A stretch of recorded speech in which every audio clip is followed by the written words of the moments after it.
Hello, everybody, and thank you for tuning in to the Liberty Report.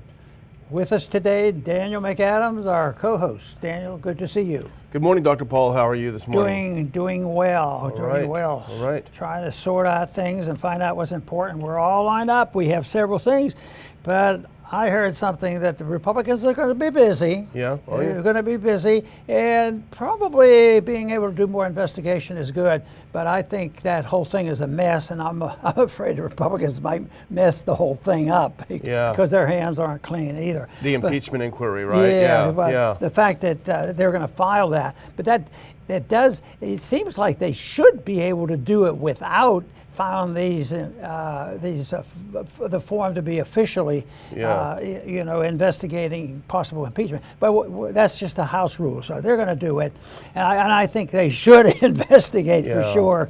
But I think they have to be careful on how they run it. Yeah. Don't make things worse for us. Don't make it a circus. Yeah. But I want to start off with one item about something that sort of bugs me, has over the years, and that is our empire throwing our weight around. When people don't do as we say, we freeze their assets. Yeah. Even if we're not in active wars, something, or if we pretend they are, we want to make a political point. We hate these people, so what we're going to do, freeze funds. And anytime anybody goes in government and say, see, the president can release those. So, and maybe with a vote also. But when they talk about this, the people who are the warmongers and the military-industrial complex, they go nuts. Yeah. What? And then they distort things. And the one thing we're going to talk about is the so-called return of or the giving the funds, but it really is a returning of the funds. They're talking about $6 billion to open up discussions and exchanging prisoners and all these things. But how do we get that money? Well, we run the show. We run the financial markets. It's also one of the reasons they keep gnawing away at the U.S. empire, and we're losing clout overseas because we overdo it. But anyway, there's a big issue. U.S. released $6 billion in frozen Iran funds in a swap, of prisoners of war. So that, of course, we see that as diminishing the conflict and antagonism and potential war, and yet there's a crew that says, well, if you're for that, you're un-American, you're unpatriotic, and you're giving our good money away to the Iranians. Yeah. That's what bugs me the most. We steal this money, literally. I mean, oh no, we're just holding it for them because they're not behaving. So, but we have control of money. I always wonder who earns the interest when these billions are held. But there's the $6 billion is in the news, but there's also many, many more billions of dollars that was frozen separate from this. But right now the question is, and the discussion about the $6 billion, and I think once again it isn't so much allowing them to narrow it down and saying it's taxpayers' money and we're giving it to the Iranian. Otherwise, I want people to think, well, was it that? No, it's Iranian money that we've been holding, and how did that happen? And did we take it legitimately and they owed us the money?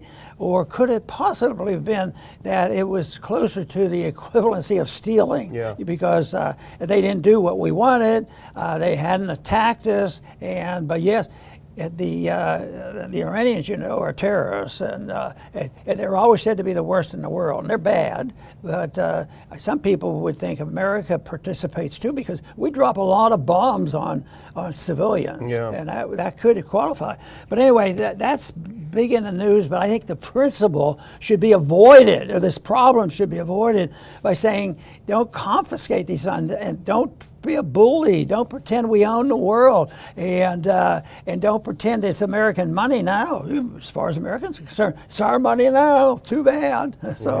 But it's messy, and I think this is going to get worse. Yeah, this is one issue. This is one issue when the uniparty is going to hate us. They're going to hate everything we say. This is Republicans and Democrats who make up that uniparty when it comes to foreign policy, because this is a rare moment of praise for the Biden administration. We're pretty hard on him, and deservedly so. But this is one It's very, very small but encouraging bit of success in the foreign policy. And you already pointed out the terms of the deal. It's a pretty good deal. There are 5 Americans, now they're dual citizens, but they're Americans, and they're sitting in prison in Iran. I'm sure it's not like going to prison in Denmark, right? Have your espresso machine, sir. No, they're sitting in prison in Iran right now, and we're holding some Iranians in prison. I'm sure it's not very much fun for them either. So we're going to exchange these 5 prisoners. We're going to give them, as you say, $6 billion of their own money back that we seized. We actually didn't seize it. We told the South Koreans to grab the dough, and they did. So we're going to give them their own money back, although we said you can only use it to buy medicine. And then the other thing that's not written about as much is that the Iranians have agreed to a temporary reduction in the level of enrichment of uranium. So we get a little something on their uranium, they get a little bit of their own money back, and we each get those 5 people back. If you can put up the first clip, here's what Zero Hedge correctly analyzed it as: GOP and Trump and GOP hawks blast Biden for handing over $6 billion to, quote, terrorist regime in Iran. So you can see them trying to make political points, attacking Biden in one of the few foreign policy areas he's actually done something useful. Now, here's a line in this article, and what they're doing is trying to persuade the hawks to back off. It's not just giving them U.S. money. It's this return, and there's a deal, and they're trading, and this sort of thing. But the one thing in this sentence says he also said Iran would not have direct access to the funds, and there would be significant oversight from the U.S. That doesn't quite sound like a clean deal, even in their unclean world. You know, but that's just to pacify. But that's not going to satisfy them. It's just the whole principle. It's American money, and we shouldn't be dealing with these people. We stole that money clean as a whistle. You know. Well, that's, and the Iranian president rejected any conditions. They said it's our money, we'll spend it how we want. But I think that's, in a way, probably the Biden administration trying to cover its own rear end, saying, hey, we told them they can only spend it on this and that and the other. So, I mean, it's a tough thing. It's very tough politically for them to do. And you can be sure, of all the boneheaded things that Biden has done this past couple of years, this is probably one of the only ones that will come up to attack him on his foreign policy. Yeah, and the Republicans don't have a real good record of dealing with Iran, too, going all the way back to 1953. Exactly. And also, the Trump administration didn't do well. Matter of fact, they canceled some effort to try to get along with Iranians, and that's when they confiscated even more money. So it hasn't stopped. Let me read the sentence on dealing with that. Tens of billions of dollars owed to Iran for oil and other exports are believed to have been frozen in bank accounts across the world. Now, who do you think has the key to the freeze? World since 2018. Oh, I wonder who is president. When then President Donald Trump abandoned an international nuclear deal with Iran and reinstated U.S. sanctions. It's back to whose side are they on when they're aggravating and threatening and intimidating with nuclear weapons. This whole thing, but. That's tens of billions of dollars. So this is peanuts compared to what we do. But the principle is so bad. It's always sitting out there that if you don't behave, that's what we're going to do to you because we own you. But I tell you what, there's a lot of people getting tired of this, and I think that's why you hear more talk than ever of countries banding together and trying to have competition for the dollar in international commercial transactions. That's exactly right. And stupid foreign policy has stupid results. And you're exactly right. So when Trump did this ridiculous move against Iran, stupid move, now what is the result of that? Is anything better? Is Israel better? The neocons love Israel. Is Israel in better shape now in the Middle East? No, because Iran said, okay, we'll sit down and talk with Saudi Arabia, who's been our enemy for all this time. We're going to talk with Qatar. We're going to talk with the Emirates. We're going to start talking and getting together. And the only one not invited to the party is Israel right now. They didn't get invited to the birthday party. So it has produced results that are the opposite of what was supposedly intended by doing it. And this is just, well, here's a typical example here of Michael McCall, our favorite neocon hawk, chairman of the House Foreign Relations Committee. This is why the House is irrelevant, really. He says, for example, Representative Michael McCall of Texas, chairman of the House Foreign Relations Committee, asserted that the Americans held by Iran are innocent hostages who must be released. We agree with that. They should be released. And then he says, however, I remain deeply concerned that the administration's decision to waive sanctions to facilitate the transfer of $6 billion in funds for Iran creates a direct incentive for America's adversaries to conduct future hostage-taking. He blamed the Biden White House for demonstrating weakness that only further endangers Americans and freedom-loving people around the world. They always have this mantra: if we show any weakness, they will attack us, they will hate us, they will do this. No, when you bomb them, when you steal their money, and when you do stuff like that, that's what makes them irritated. The other thing that's backfiring on them is that with all this antagonism that's going on, the loyalties are shifting away from trying to get along with Iran and antagonizing Saudi Arabia. Yeah. And guess what? Oil prices have jumped up significantly, and they're going to go up higher too. And it wasn't like an oil shortage. And there was political use of oil by Saudis back in the 70s, and they're not exactly our friends, you know. But they're back at it again. But it's our intervention that precipitates so much of this.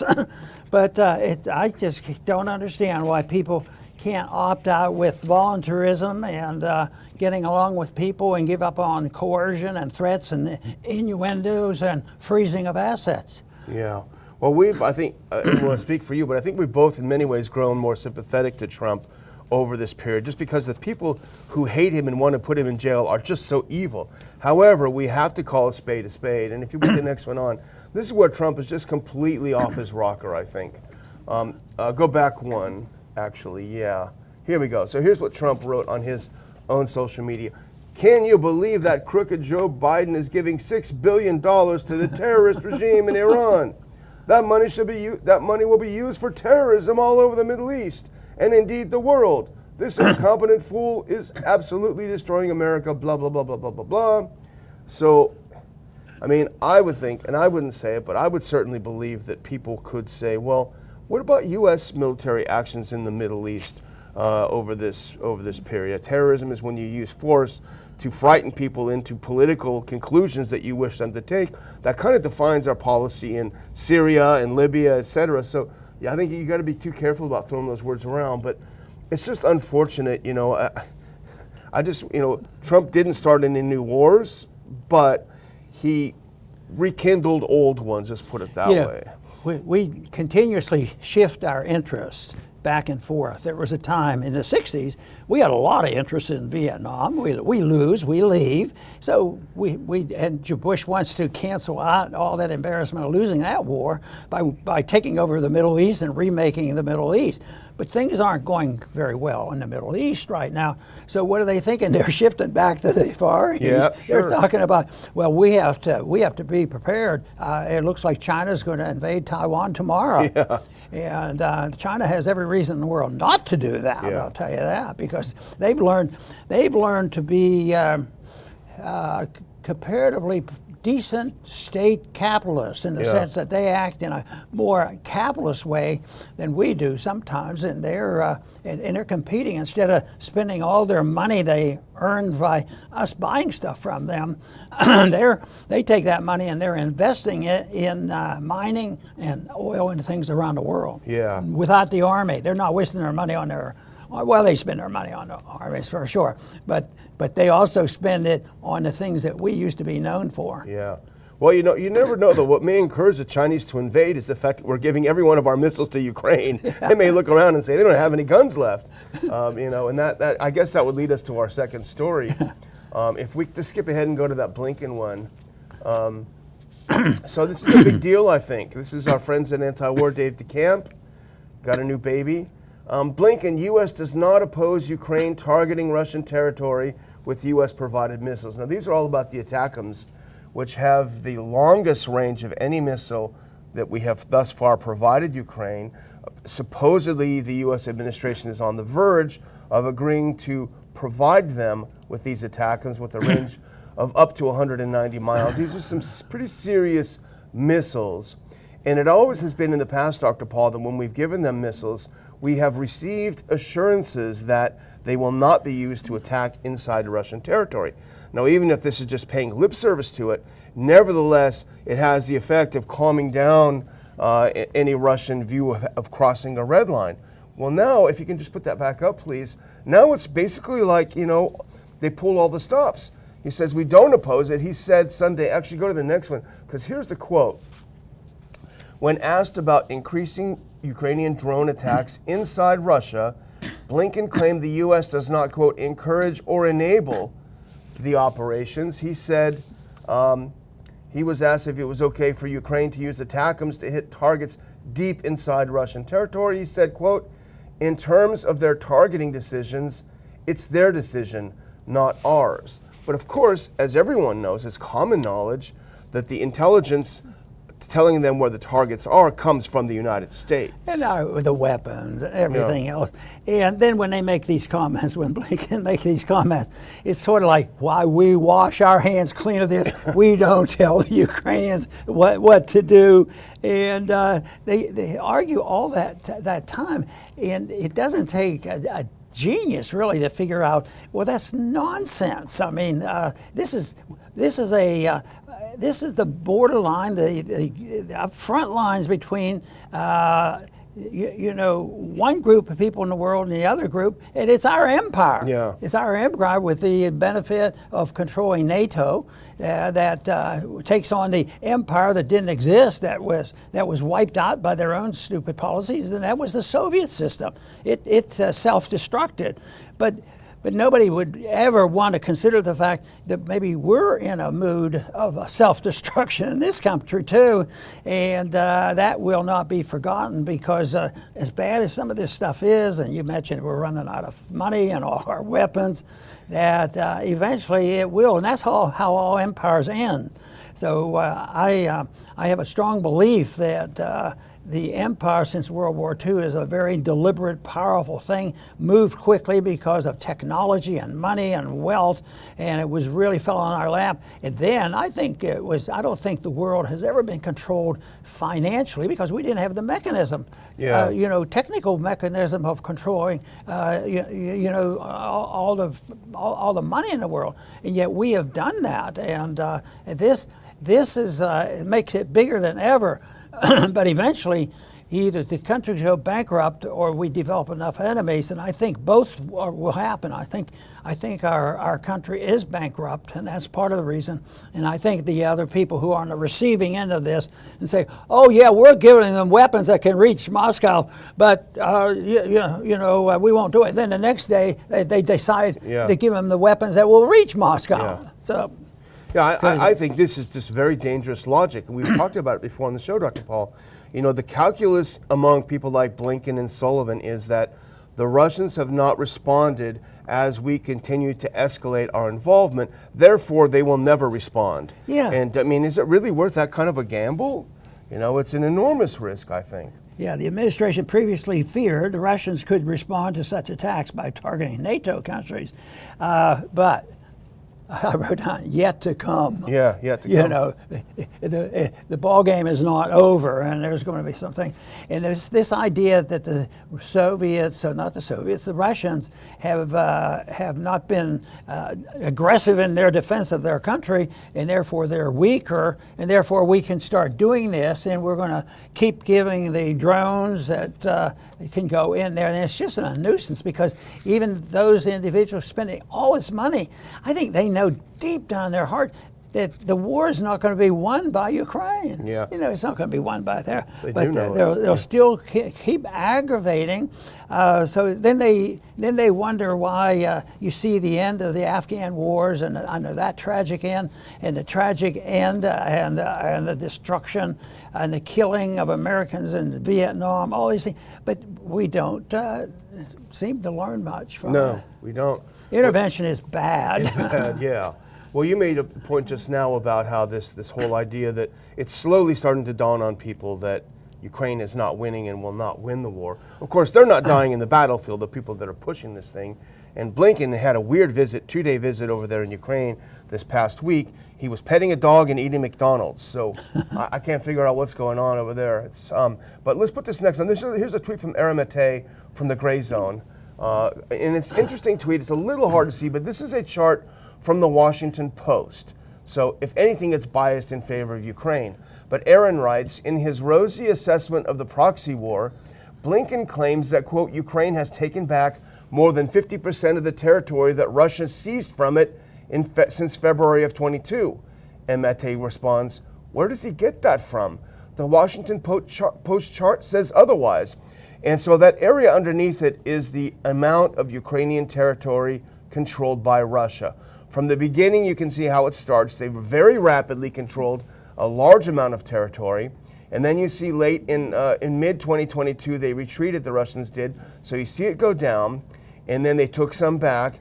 But now you're seeing, if you go more toward the right, you'll see Ukraine launches counteroffensive, and that was in June. Now look how much reduction of territory Russia controls from when they launched their counteroffensive. Virtually nil. That line has not got down. So that means Russia has not lost territory. So even in the Washington Post, very pro-Ukraine in their own chart, it defies what Blinken claims. You know, when they push this, it's put the blame on Russia. They're the aggressor. They're the ones that caused all the trouble. They're the ones that suffered from the breaking of us breaking our promises on how we would handle ourselves and NATO. So in all these articles that describe it, and they talk about, 99% of it is Russia, and